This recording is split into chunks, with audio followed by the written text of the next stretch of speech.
Satu pertanyaan dari salah satu subscriber aku ya. Kira-kira perlu nggak sih upgrade pengereman yang bagian depan menjadi double disc untuk motor kapasitas 150 cc? Perlu nggak ya?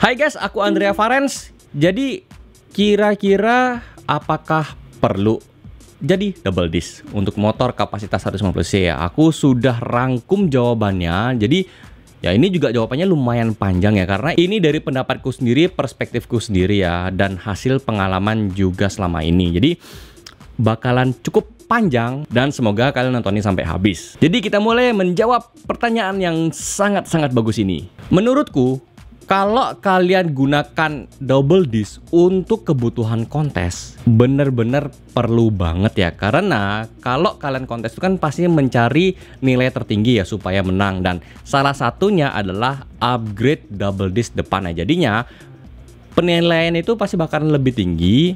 Karena ya pengerjaannya kan pasti lebih sulit ya. Lebih perlu namanya custom pada motor yang awalnya single disc jadi double disc. Dan biayanya juga pasti lebih banyak. Jadinya otomatis kalau kalian kontes dengan motor double disc pastinya lebih bagus lagi ya, lebih ciamik lagi, dan tentunya ini hanya digunakan untuk kontes saja. Apalagi kalau hanya digunakan untuk pajangan ya, dan jarang banget turun ke jalanan sih, harusnya sih nggak ada, bener-bener nggak ada masalah ya. Terserah kalian sih mau bikinnya itu kalipernya ada 8 kayak ada 10 kayak, terserah. Selama itu memang hanya diturunkan untuk kontes saja atau untuk sekedar pajangan, bukan dipakai untuk harian. Nah, gimana kalau dipakainya untuk harian? Menurutku kalau harian itu sebenarnya tidak perlu ya. Bukan berarti nggak boleh, kalau kalian mau upgrade terserah. Tapi kalau menurutku tidak perlu kalian upgrade menjadi double disc untuk keperluan sehari-hari pada motor 150 cc. Karena menurutku adalah ya gak terlalu ngefek banyak dan lebih seperti kayak menghambur-hamburkan duit ya, buang-buang duit lah ya. Kecuali kalau kalian tuh punya budget lebih dan kalian itu mungkin anak sultan, ya terserah sih kalian mau upgrade double disc ya dengan harga belasan juta, puluhan juta, itu terserah kalian ya, selama itu memang kalian mampu. Karena menurutku kalian upgrade pengereman walaupun cuma 1 cc ya, dalam arti pokoknya tidak berupa custom ke double disc ya. Kalian cuma upgrade master rim, selang rim atau brake hose, kaliper dan cakram dengan kondisi alurnya masih normal. Ya, menurutku sih pengereman sudah cukup pakem dan malahan lebih bagus lagi daripada standarnya. Alhasil motor kalian tuh pasti bakal berhenti dengan sempurna dengan pengereman yang lebih baik, lebih pakem, lebih kuat. Malahan ya, kadang ya, ini cuman kadang loh ya, ada beberapa bengkel atau mekanik yang kayak sekedar asal aja pasang double disc dan justru bikin pengeremannya malahan keok ya, ngeblong. Karena aku pernah nanganin kasus seperti ini ya. Dia tuh masang di mana katanya sih ya, oh bisa. Ternyata setelah dipasang amburadul dan kita cek ya, keok ya. Alhasil ya karena memang orangnya pengen double disc dan budgetnya juga memang dia masih memadai, ya sudah kita bikin dengan versinya toko kita ya, di bengkel kita, dan hasilnya mantap jiwa. Pertanyaan berikutnya adalah, kalau PCX 160 ABS dipasang dengan pengereman double disc, apakah akan berdampak pada saat kecepatan tinggi di trek lurus, tikungan maupun turunan saat kondisi touring jauh? Wow, ya pertanyaannya sangat-sangat berbobot sekali ya. Tapi nggak usah khawatir, kita bakal jawab langsung. PCX 160, setauku loh ya, aku tidak pernah ngetes secara langsung kecepatan maksimumnya berapa dengan kondisi standar ya. Tapi yang aku baca-baca di grup itu rata-rata sih bisa tembus sekitar 120-an ya. Ada yang pernah katanya bisa 130 ya, aku nggak tahu juga itu apakah benar apa nggak. Tapi anggap aja kita rata-ratanya adalah 120 km per jam. Tapi apakah setiap touring bakalan dengan mengambil kecepatan seperti itu ya dalam perjalanan touring dari lokasi A ke lokasi B ke lokasi C, masa 120 km terusan? Kan enggak ya, nggak mungkin bakal bisa dipaksa seperti itu. Karena rata-rata motor touring itu ya di kecepatan antara 60 sampai 80 ya. bisa dibilang sih rata-rata dengan mesin ya sekitar 150 cc itu di bawah 100 ya. Jarang banget orang tuh touring terus-terusan dengan angka 100 ya. Paling enak tuh harusnya sih 60-80. Tujuannya sudah pasti ya, untuk menjaga daya tahan mesin. Kalau dipaksa terus-terusan mencapai titik maksimal ya, mesin itu jebol duluan di perjalanannya. Kan gak asik tiba-tiba lagi ngebut, jebol, dan itu di daerah terpencil yang gak ada bengkelnya. Mampus kon. Poin nomor 2 adalah kalau kalian turunan, dan orang ini sempat nanya kalau kecepatan turunan di angka 90 km per jam gimana? Menurutku sih bahaya banget ya. Sekalipun kalian tahu medannya, menurutku bahaya. Apalagi kalau kalian yang lagi touring nggak tahu medan, pas ada jalan turunan kecepatan 90, bahaya banget menurutku ya. Bahaya. Karena secara psikologi dan nalar yang normal ya, masa saat turunan kalian belani sampai kecepatan 90 atau lebih dengan medan yang kalian tidak ketahui? Kan udah pasti bahaya ya, karena kan kalian tidak tahu titik remnya itu di mana gitu loh.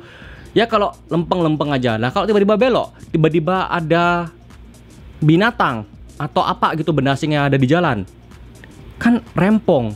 Atau tiba-tiba mungkin kayak di daerah pegunungan tuh turunan, tiba-tiba ada tikungan yang patah, kan kalian tinggal wing. Jurang.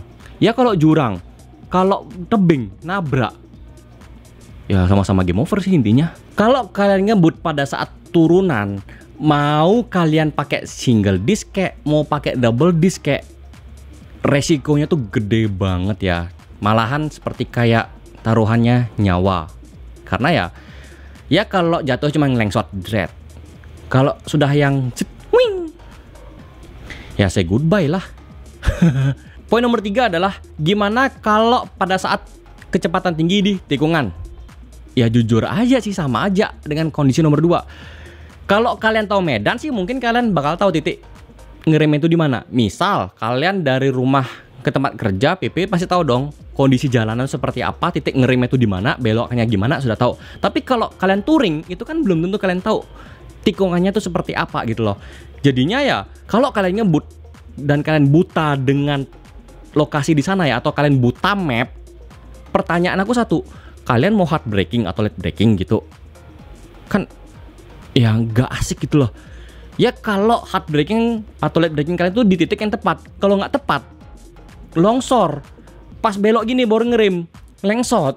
Ya sama, nggak ada safety-nya gitu loh. Sekalipun motor kalian itu ABS. Apalagi kalau jalanannya kalian itu ya siapa tahu berpasir atau licin, atau ada benda asing, atau ada hewan lewat, kan nggak tahu itu loh, bahaya malahan menurutku. Jadi sekalipun kalian pakai double disc, tapi kalian melewati jalur yang kalian tidak ketahui, yang tidak tahu selahnya, mau jalanan lurus kayak, mau yang tikungan kayak, mau yang turunan kayak, sama-sama bahayanya. Apalagi kan kecepatan tinggi. Kalau kecepatannya rendah sih nggak ada masalah gitu. Kalian kan pasti udah waspada duluan. Kalau kecepatan tinggi bahaya. Kasus yang paling aku ingat itu adalah motor Kawasaki ER6N itu pernah lolos wing karena nggak tahu medan. Itu beritanya, kalau nggak salah loh ya, itu di daerah Jawa Barat lagi touring bareng ya. Kalau kalian yang tahu beritanya, mungkin aku salah sebutin daerahnya, tolong komenin komentar ya. Itu aku pernah baca, cuman sudah agak lama kejadian ya, mungkin sekitar 5-6 tahun yang lalu. Nah itu gara-garanya adalah dia ngebut tapi nggak tahu medan. Nah pas tiba-tiba ada tikungan, dia mau ngerem mendadak sudah nggak bisa. Padahal ER6 itu pengeremannya sudah double disc loh di depan, dan tetap aja karena sudah nggak waspada, wing, masuk dia. Ya aku sih nggak bilang jurang dalam ya, jadi kayak ada jurang gitu, wing. Ya motornya ambruk. Orangnya sih nggak tahu ya, aku lupa beritanya itu apakah dia meninggal apa enggak, tapi kayak sih enggak, cuman kayak mungkin patah tulang dan sebagainya, atau ya luka-luka luar gitu, atau lebam. Jadi ya sekalipun motornya itu pada dasarnya sudah double disc, kalau memang bukan wilayah kalian, jangan sekali-sekali ngebut ya. Kalau kalian memang sudah sering lewatin jalan itu, tahu titik ngeremnya di mana, ya nggak masalah gitu loh. Tapi kalau kalian masih buta map ya, buta map, jangan sekali ngebut lah. Apalagi kalian dengan membanggakan double disc, wah bisa ngerem. No. Jadi pendapatku pribadi adalah tetap ya, pengereman dasar cukup di-upgrade saja ya. Kalau memang single disc ya udah single disc aja. Master rim, brake hose, kaliper, cakram. Udah. Itu aja yang di-upgrade. Beres. Udah cukup kok. Kalian mau pakai sehari-hari kek, mau pakai touring kek, gak masalah. Yang penting atur kecepatannya. Jangan sampai kalian ngebut tapi nggak tahu medan. Kalau kalian ngebut tapi tahu medan, it's okay, nggak ada masalah.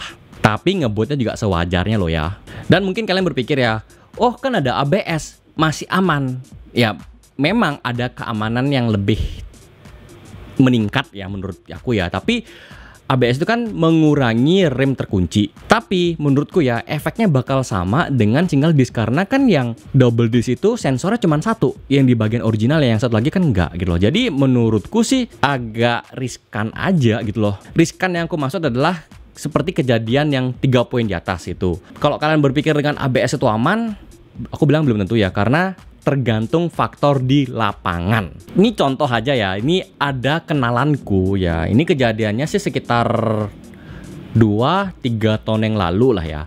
Jadi motor ini sudah dimodif dengan double disc. Lagi touring ya, ya dia sih bilangnya mau touringnya itu ke Jawa. Kemudian tiba-tiba di suatu perjalanan dia kecepatannya sih 80, 90, 100. Nah tiba-tiba di jalanan yang katanya dia sering lalui aja ya, ada aja orang tiba-tiba nyebrang. Nyebrang atau tiba-tiba ada binatang, aku lupa gimana ceritanya. Dan akhirnya apa, kayak ngerem itu sudah nggak sempat dan kemudian jatuh. Brak. Orangnya sih selamat, cuma lecet-lecet dikit-dikit aja. Motornya kebelah 2. Itu baru masih di Bali. Bayangin tiba-tiba kalau kalian itu lagi perjalanan jauh, kemudian di daerah hutan atau daerah pedalaman, kemudian kalian tiba-tiba kecelakaan seperti itu, brak, gimana? Ya. Makanya itulah kenapa alasan aku takut dengan ngebut ya. Jadi double disc plus ABS sekalipun tidak bisa menyelamatkan kalian ya. Kalau sudah namanya kecelakaan seperti itu ya sudah. Lalu pertanyaan terakhir adalah, dia bertanya seperti ini. Saya melihat motor-motor touring bukan matic itu dipasangin dengan double disc. Why? Kenapa? Ya. Ini jawabannya sangat-sangat sederhana ya. Yang pertama adalah karena motor-motor touring ya, yang apalagi cc gede kayak BMW yang 1200 RS ya kalau nggak salah kodenya, kemudian kayak ER6N, kemudian apalagi ya, Versys 650 dan masih banyak lain, itu kan rata-rata double disc depannya ya. Itu karena beban motornya itu sudah berat gitu loh, apalagi nanti ditambahin dengan beban manusia dan juga beban barang. Jadinya butuh pengereman ekstra untuk motor tersebut, jadinya dibikin double disc. Poin nomor 2 adalah tenaga motor-motor touring itu kan rata-rata gede ya, enak banget nih buat geber ya. Wah, sikat sana sikat sini. Jadinya kalau dengan kecepatan segitu tingginya ya, kan perlu namanya kekuatan braking. Jadi ya harus dengan 2 kaliper atau double disc. Apalagi kalau mereka yang tinggalnya itu di daerah Eropa maupun Amerika itu kan rata-rata jalannya gede ya, jadinya mau kecepatan tinggi nggak masalah. Tapi pertanyaannya adalah kalau di Indonesia mau ngebut di mana gitu loh ya. Jadi menurutku pribadi sih kalau di Indonesia, apalagi kalian touring daerah pedalaman, agak sangat gak logis kalau kalian itu ngebut ya. Paling nggak ya kalau kalian pakai motor gede dengan double disc itu memang lebih karena beban ya, beban motor, beban rider, atau ditambah dengan boncenger, belum lagi dengan barang-barang bawaannya. Jadi wajar banget dibikin double disc depan dari pabrikannya. Poin nomor 3 adalah beban pengereman itu semuanya bertumpu di titik depan. Otomatis pada saat ngerem itu kan kalian seperti ada ngerasa ke depan begini ya, kayak didorong ke depan. Nah itu namanya gaya gravitasi. Jadinya ya begitu kalian dengan kecepatan berapa tiba-tiba ngerem itu pasti begini. Sep. Nah pengereman seperti itu bertumpu pada pengereman di depan. Jadi untuk memberhentikan kecepatan motor dengan maksimal itu menggunakan rem depan. Sedangkan yang di belakang itu tujuannya adalah untuk menyeimbangkan. Untuk prakteknya itu nanti ada di video berikutnya ya, karena aku bakalan juga bahas tentang teknik mengerem yang baik ya, karena ada pertanyaan yang bagus banget. Jadi ditunggu aja videonya, mudah-mudahan besok sudah tayang. Jadi pengereman dengan double disc yang sudah dibuat oleh pabrikannya itu memang sudah diperuntukkan untuk motornya ya. Jadinya sangat wajar kalau motor besar atau motor touring itu rata-rata sudah pasti menggunakan double disc di depan. Kalau motor kecil harusnya sih nggak perlu ya. Mungkin yang diperlukan adalah hanya pengupgradean 4 part pengereman dasar, yaitu master rim, kaliper, selang rem, dan cakram. Jadi Bro Reza, semoga terjawab ya dengan video ini ya. Mohon maaf kalau video kelamaan karena saya juga masih ada video-video yang harus tayang sebelumnya. Jadinya ya itu juga sudah ada pesanan. Ya dan hari ini aku udah bikinin video untuk menjawab pertanyaan kamu di WhatsApp. Semoga tercerahkan, semoga puas ya. Kalau nggak puas silahkan tanya lagi. Mungkin ya kalau jawabannya simple aku bisa langsung jawab. Tapi kalau jawabannya panjang aku jawab lagi dengan video. So guys, itu yang bisa aku sharing untuk kali ini. Terima kasih sudah nonton video ini sampai selesai. Aku Andrea Farens. Sampai jumpa di videoku berikutnya. Keep safety riding and enjoy your ride.